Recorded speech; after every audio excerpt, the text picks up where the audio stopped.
Manager, এই হীরের নেকলেসটির দাম কত? আমার বোনের এটি খুব পছন্দ হয়েছে। আমি আমার বোনকে এটি উপহার দিতে চাই। আরে ভিখারির বাচ্চা, তোর সাহস হয় কিভাবে এত বড় দোকানে চলে এসেছিস? এটা কোনো প্লাস্টিকের নেকলেস না, এটা অরিজিনাল হীরার নেকলেস, যার দাম 500 কোটি টাকা, যা তোর অকাতের বাইরে। গরিবের বাচ্চারা বের হয়ে যায় এখান থেকে। গার্ডস, এদেরকে ঘাট ধাক্কা দিয়ে বের করে দাও। শোনো শোনো, যে শয়তান এক্সপ্রেসকে হারিয়ে দিতে পারবে তাকে 1000 কোটি টাকা দেওয়া হবে। যে করেই হোক আমাকে এই লোয়ার দানবকে হারাতেই হবে রে।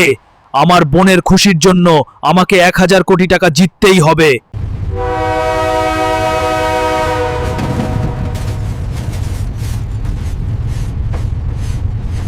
বন্ধুরা, এই লোয়ার দানবের অনেক শক্তি। তোমরা আমাকে লাইক, কমেন্ট, সাবস্ক্রাইব করে শক্তি দাও, যাতে আমি একে থামিয়ে দিতে পারি।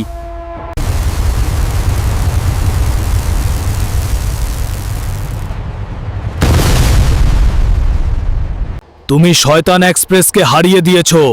এই নাও তোমার 10,000 কোটি টাকা। ম্যানেজার দেখ, যে দরজা দিয়ে আমাকে ধাক্কা দিয়ে বাইরে বের করে দিয়েছিস, সেই দোকানকে কিনে নিয়েছি। তাই আজ আমি এই দরজাটাকে ভেঙে দেব। অনেক বেশি টাকার অহংকার ছিল না তোর? দেখ, আজকে আমি পুরো শোরুমটাকে কিনে নিয়েছি রে। আর ওই হীরের নেকলেসটিও এখন আমার। আমি নিজ হাতে আমার বোনের গলায় পরাবো। বোন, আমি বলেছিলাম না তোকে তোর স্বপ্ন পূরণ করব? দেখ, আমি তোর জন্য আজকে পুরো দোকানটাকে কিনে নিয়েছি। তোর যা পছন্দ তুই তাই নিতে পারিস। আজ থেকেই পুরো দোকান তোর। ধন্যবাদ ভাইয়া, আমি আজ অনেক বেশি খুশি। আই লাভ ইউ ভাইয়া।